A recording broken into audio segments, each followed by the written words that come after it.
Ho ho ho, joyeux Noël et bienvenue pour ce troisième épisode de Poké Théorie.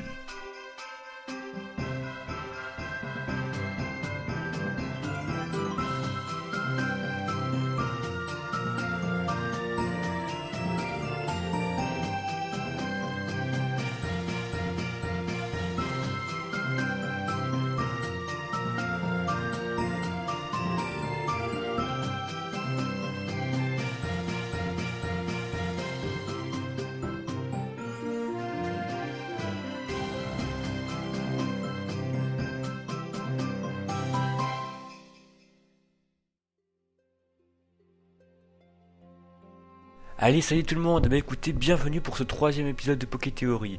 Aujourd'hui nous allons parler des jeux Pokémon, mais également de la série. On va aborder une théorie qui remet en cause totalement la licence et qui permet de voir Pokémon différemment. C'est parti. Bon, on connaît tous la Team Rocket, une organisation maléfique qui a pour but de voler les Pokémon et de faire régner la terreur. Dans l'anime c'est pareil, Sacha croise la route de la Team Rocket tout le temps, et je dois dire que c'est vraiment répétitif. Le boss de la Team Rocket, c'est Giovanni. Il inspire la classe dans les jeux vidéo et les mangas avec son costume sombre et après il y a l'animé. Ouais. Bref, les intentions de la Team Rocket vous les connaissez déjà, dominer le monde. Et si ce n'était pas ça, et si depuis le début on s'était totalement planté? Commençons notre théorie. Selon celle-ci, la Team Rocket n'est pas une mauvaise organisation. Ils tiennent un casino très réputé à Céladopol et Giovanni est un champion d'arène respecté. La Team Rocket est amenée à un moment à voler la Master Ball et le Scope Sylph. Mais pourquoi ont-ils fait ça? Pour capturer le Pokémon le plus puissant et faire régner la terreur? Non, ils le font pour stopper Mewtwo, leur création. Mewtwo en réalité c'est le clone de Mew, en plus puissant. A la base c'est la Team Rocket elle-même qui l'a créé à partir de l'ADN de Mew. D'ailleurs, je ne sais pas si vous savez, mais Mewtwo est la toute première expérience en matière de clonage à avoir fonctionné. La Team Rocket a déjà essayé de cloner d'autres Pokémon, même une jeune fille, mais tous leurs sujets n'ont pas survécu, à l'exception d'un seul Pokémon, Mewtwo. Ce que je viens de vous dire est vrai, ce n'est pas une simple hypothèse, c'est en fait un passage qui a été censuré dans le tout premier film Pokémon. Dans les 10 premières minutes du film, on se retrouve dans les pensées de Mewtwo. Il arrive à communiquer avec les autres sujets par télépathie. On y découvre aussi un certain Dr Fuji. Ce docteur veut également cloner sa fille qui est décédée. Mais le projet du docteur Fuji n'aboutira pas. Les Pokémon qu'il essaie de cloner meurent. Ainsi que sa fille, Ambre. Mewtwo quant à lui ne peut rien faire. Il assiste à la disparition de ses amis, impuissant. Mewtwo est le seul à survivre. Mewtwo est donc le résultat d'une horrible expérience menée par la Team Rocket. Mewtwo est un Pokémon qui a beaucoup souffert, et l'environnement dans lequel il a grandi a fait de lui ce qu'il est aujourd'hui. Un Pokémon très mature avec très peu de pitié et extrêmement fort. Mewtwo décide alors de s'enfuir pour être libre. Il tue son créateur, le docteur Fuji, et se retrouve ensuite nez à nez avec Giovanni, qui lui propose de s'associer pour qu'il puisse mieux contrôler ses pouvoirs.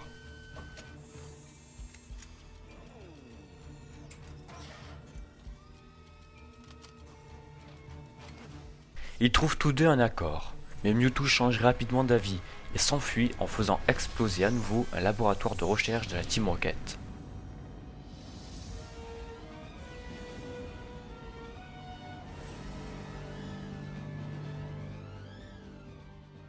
Revenons-en à la théorie. Par la suite, Giovanni réalise son erreur. Il veut se racheter. Il décide donc de voler le Scope Sylph afin d'avoir la capacité de voir les spectres et d'en capturer un pour affaiblir Mewtwo. Puis par la suite, le capturer et le récupérer. La Master Ball qu'il a volée c'est comme un plan B. S'il ne réussit pas à l'affaiblir, il pourra le capturer quand même. La Team Rocket a été obligée de voler la Master Ball et le Scope Sylph puisque la Sylph SARL a refusé de leur prêter. Ah, ça commence à faire du sens là. On comprend mieux les motivations de la Team Rocket. Ils sont peut-être pas si méchants que ça en fin de compte. Pour continuer, réécoutons vite fait le discours de la Team Rocket. Nous sommes de retour, Pour jouer en mauvais tour, afin de préserver le monde de la dévastation, afin de rallier tous les peuples à notre nation, afin d'écraser l'amour et la vérité. afin d'étendre notre pouvoir jusqu'à la Voie lactée.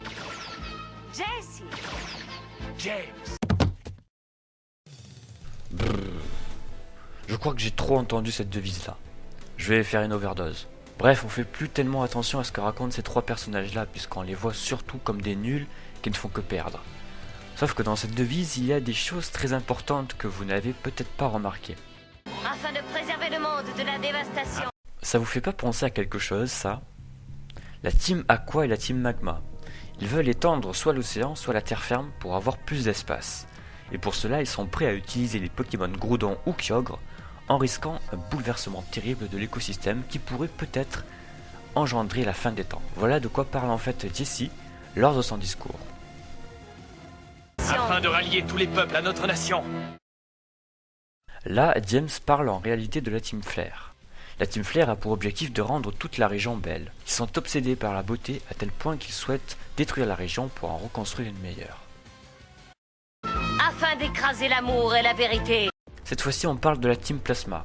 Cette phrase fait référence au fait que Getis veut séparer les humains et les Pokémon. Selon la Team Plasma, enfermer un Pokémon dans sa Pokéball le fait souffrir. Les personnes qui les enferment ne sont pas capables de les aimer. Afin d'étendre notre pouvoir jusqu'à la Voie lactée. Ah, cette phrase fait forcément penser à la Team Galaxy. Cette team a pour objectif d'invoquer Dialga et Palkia afin d'altérer les dimensions et de fabriquer carrément un tout nouvel univers pour qu'Helio puisse en devenir le maître absolu. Pour en revenir à Giovanni, lui, il avait déjà pris connaissance des menaces que représentaient ces autres teams. Il a donc passé sa carrière à essayer de rassembler des informations dans le seul but de tenter de les stopper, mais surtout prévenir toute la population d'une ou plusieurs menaces ultérieures. Le tout par le biais d'un discours que nos trois compères répètent tout le temps. Tout s'explique finalement, et tout a un sens. Le véritable héros selon cette théorie est donc Giovanni, et nous ne lui avons mis que des bâtons dans les roues et nous l'avons empêché de réaliser son projet de sauver le monde. Il est donc normal qu'à chaque génération, une team risque de détruire le monde. Au début de l'épisode, j'ai parlé du Dr Foodie. Vous savez, la personne qui a dirigé le projet de clonage de la Team Rocket. On pense tous qu'il est mort puisque Mewtwo a fait exploser le laboratoire et lui avec. Pourtant, j'ai l'impression qu'il est toujours en vie. À l'avant-ville, il y a un certain Monsieur Foodie. Il y cherche les Pokémon abandonnés par leurs dresseurs ou blessés pour les aider. Il se pourrait que ce cher Monsieur Foodie de l'avant-ville et le Dr Foodie, à l'origine de Mewtwo, soient les mêmes personnes. Foodie se serait fait passer pour mort et essaierait de se racheter de son passé en aidant les Pokémon. Il se pourrait que ce soit aussi deux personnes différentes qui ont simplement un lien de parenté. C'est tout pour cet épisode, encore une fois je le répète, ce n'est qu'une théorie et rien dans tout ce que je viens de vous dire n'est officiel. J'espère en tout cas que cet épisode vous a plu, je vous souhaite à tous de passer un joyeux Noël et d'excellentes fêtes de fin d'année. Je vous souhaite à tous plein de bonheur et de réussite.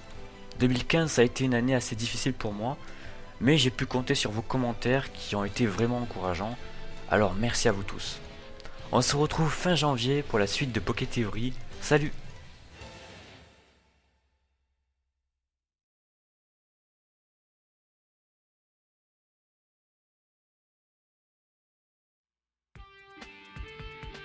Dans le prochain épisode de Poké Théorie.